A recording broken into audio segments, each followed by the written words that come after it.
Hello guys, कैसे हैं आप सब। आई होप आप सबकी तैयारी बहुत अच्छी चल रही होगी। अगर आप किसी भी गवर्नमेंट एग्जाम को टारगेट कर रहे हो, चाहे वो यूपीएससी हो गया, SSC, bank, railways, UGC net, IIT JEE या नीट, कोई सा भी एग्जाम हो गया, बेस्ट प्लेटफॉर्म है आपका तैयारी करने के लिए अनअकैडमी प्लस। और अनअकैडमी प्लस का जब आप सब्सक्रिप्शन लेते हो तो ध्यान रखना, आपको डिस्काउंट कोड एंटर करना होता है। डिस्काउंट कोड में आप P M Y T note कर लो। जैसे ही PMYT आप एंटर करोगे आपको मैक्सिमम डिस्काउंट मिल जाएगा। इसको ध्यान रखना। आज की वीडियो में हम डिस्कस करेंगे सोर्सेज ऑफ इंडियन कॉन्स्टिट्यूशन। ये टॉपिक आपका काफ़ी इंपॉर्टेंट है, इंडियन पॉलिटी का टॉपिक है। जहाँ भी आपका जनरल अवेयरनेस या फिर इंडियन पॉलिटी पूछा जाता है तो वहाँ पर आप क्वेश्चन एक्सपेक्ट कर सकते हो इस टॉपिक से कि सोर्सेज ऑफ इंडियन कॉन्स्टिट्यूशन क्या क्या है। तो यहाँ पर हम उसी के बारे में डिस्कस करेंगे। चलिए देखते हैं आगे। सबसे पहली बात तो हमारा जो कॉन्स्टिट्यूशन है वो काफ़ी बड़ा कॉन्स्टिट्यूशन है, बल्कि इस कॉन्स्टिट्यूशन आप बोल सकते हो है। जब कॉन्स्टिट्यूशन मेकर्स हमारा कॉन्स्टिट्यूशन बना रहे थे तब अलग अलग कंट्रीज़ के कॉन्स्टिट्यूशन में से जो जो चीज़ें उन्हें सही लगी थी इंडियन पॉइंट ऑफ व्यू से, वो उन्होंने इसमें इनकॉर्पोरेट करी थी। और सबसे ज़्यादा चीज़ें जो इनकॉर्पोरेट करी गई थी वो आपकी गवर्नमेंट ऑफ इंडिया एक्ट 1935 से की गई थी। तो सबसे ज़्यादा सोर्स अगर बोला जाएगा तो गवर्नमेंट ऑफ इंडिया एक्ट 1935 होगा। अप्रॉक्स आप बोल सकते हो 75% चीज़ें इसी में से ली गई हैं। कौन कौन सी चीज़ें ली गई हैं? सबसे पहले तो है आपका फेडरल स्कीम।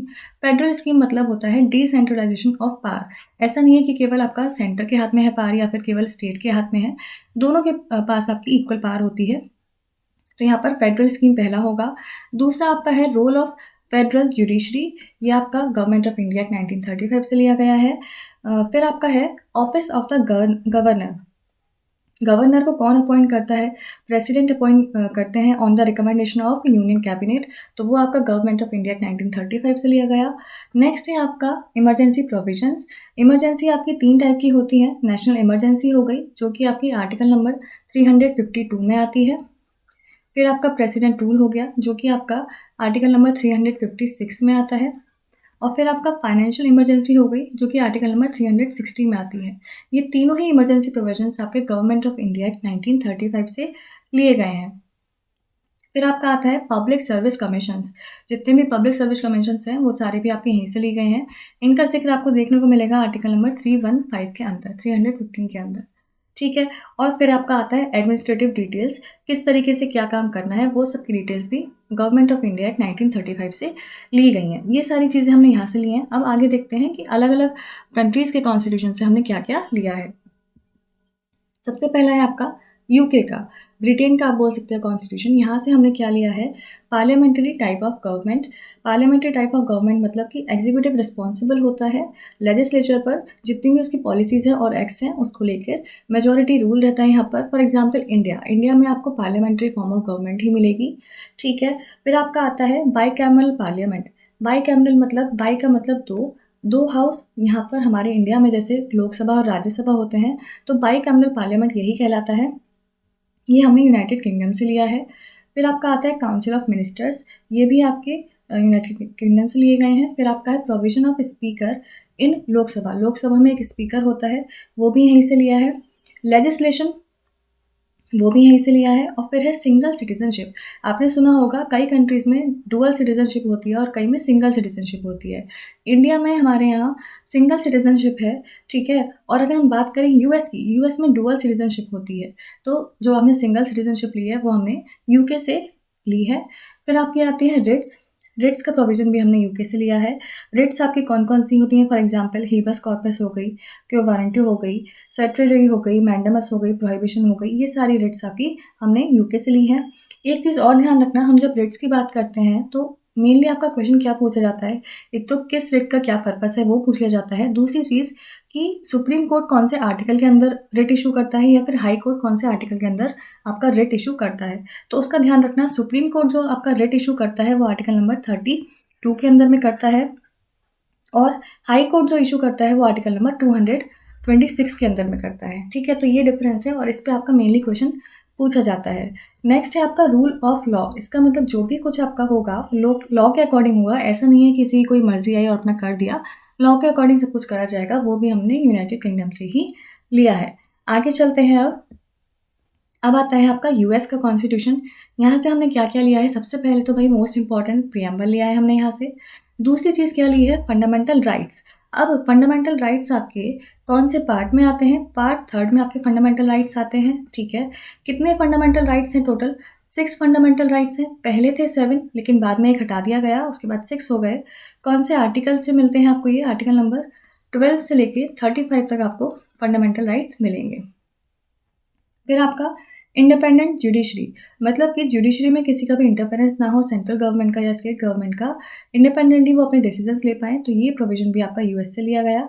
जुडिशियल रिव्यू, कोई लॉ हमने बनाया है वो कॉन्ट्रडिक्ट ना करे फंडामेंटल राइट्स को लेके, तो इसके लिए जुडिशियल रिव्यू भी पॉसिबल है, वो भी हमने यूएस से ही प्रोविजन लिया है।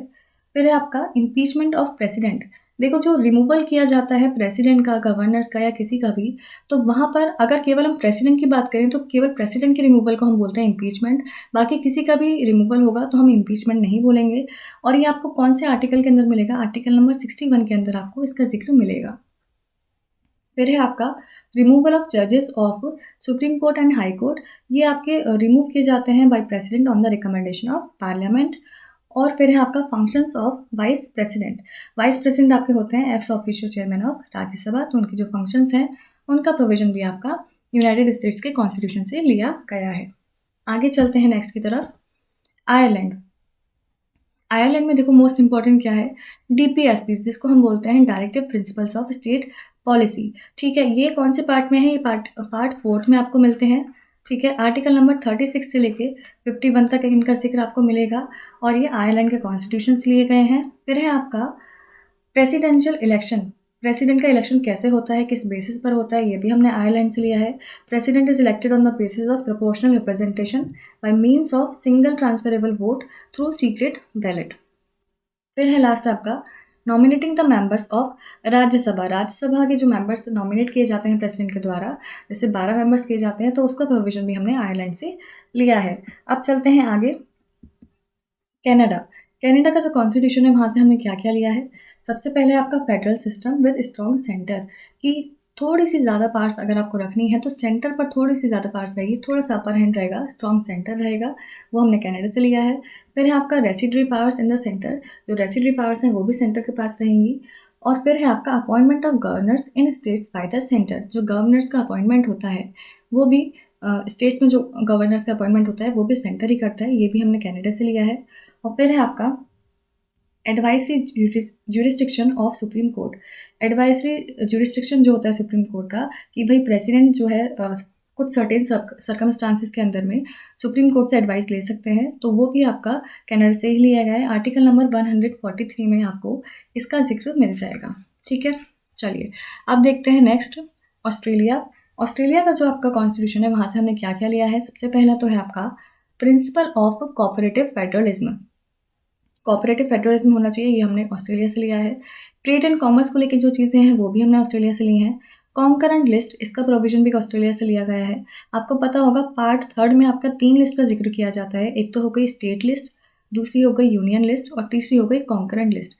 कॉन्करेंट लिस्ट जिसमें आपका कॉमन इंटरेस्ट होता है वो आपकी कॉन्करेंट होती है, स्टेट और सेंटर दोनों का होता है।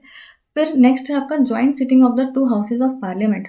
दोनों हाउसेज जो पार्लियामेंट के होते हैं, लोकसभा राज्यसभा, कभी कभी ऐसा होता है कि डेडलॉक हो जाता है किसी एक पर्टिकुलर बिल के ऊपर, वो पास नहीं हो पाता है, तब प्रेसिडेंट क्या करते हैं, ज्वाइंट सिटिंग बुलाते हैं, उसको प्रेसाइड करते हैं।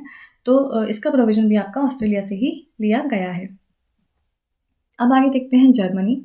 जर्मनी के कॉन्स्टिट्यूशन से हमने क्या लिया है, emergency powers to be enjoyed by the union. Union के पास जो इमरजेंसी पावर्स होती हैं वो ली गई हैं।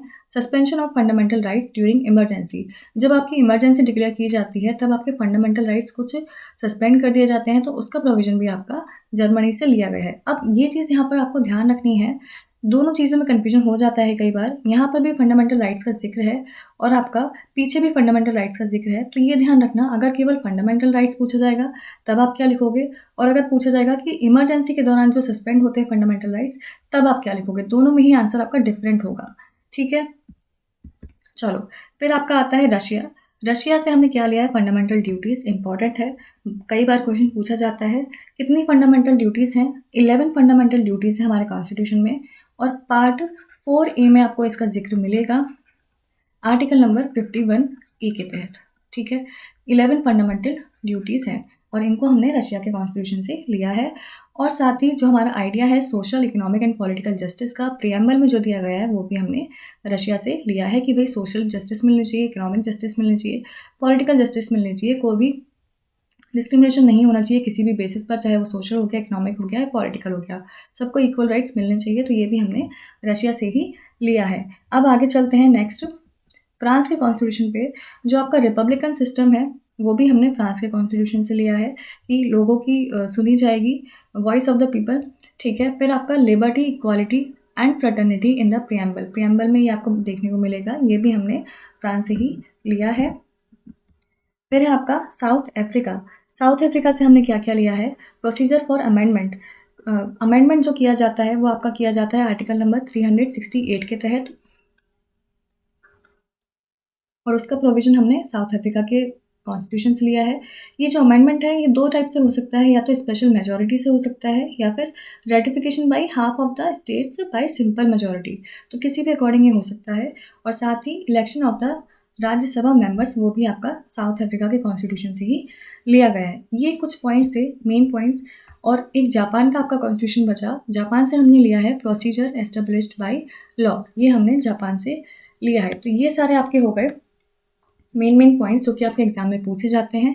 अब आप चाहते हो पूरी तैयारी अपनी अच्छे से एक जगह से करने के लिए, तो बेस्ट प्लेटफॉर्म है आपका अनअकैडमी प्लस। वहाँ पर आपके रेगुलरली बैचेस अपडेट किए जाते हैं, बैचेस आते रहते हैं। ये कुछ बैचेस हैं जो आपके स्टार्ट हुए हैं, बेस्ट एजुकेटर्स हैं यहाँ पर, सारे बेस्ट एजुकेटर्स मिलेंगे। एसएससी सीजीएल के लिए, सीईटी के लिए, सीएचएसएल के लिए, सभी के लिए आपको बैचेस मिल जाएंगे, जिसमें आप एनरोल करना चाहते हो एनरोल कर सकते हो। और आपको केवल एक बार सब्सक्रिप्शन लेना होता है प्लस का। एक बार सब्सक्रिप्शन लेने के बाद आप कितने भी बैचेस में एनरोल कर सकते हो और अच्छे से अपनी तैयारी कर सकते हो। सजेस्ट मैं आपको करूँगी आप 24 मंथ्स का प्लान लो। मैक्सिमम बच्चे इस टाइम यही ले रहे हैं, और सबसे ज़्यादा डिस्काउंट भी आपको इसी में मिलेगा, सबसे ज़्यादा ऑफ भी इसी में मिलेगा। बस ये ध्यान रखना कि जो प्राइस स्क्रीन पे दिखाया गया है वो मत एकदम कर देना। डिस्काउंट कोड जब पूछा जाएगा तो वहाँ पर PMYT अप्लाई कर देना। PMYT जब आप अप्लाई करते हो ना तो आपको मैक्सिमम डिस्काउंट मिल जाता है, तो इसको ध्यान रखना। कभी भी जब भी आपको सब्सक्रिप्शन लेना हो PMYT ज़रूर अप्लाई करना। जो क्रेडिट्स होते हैं उनको भी रिडीम कर लेना।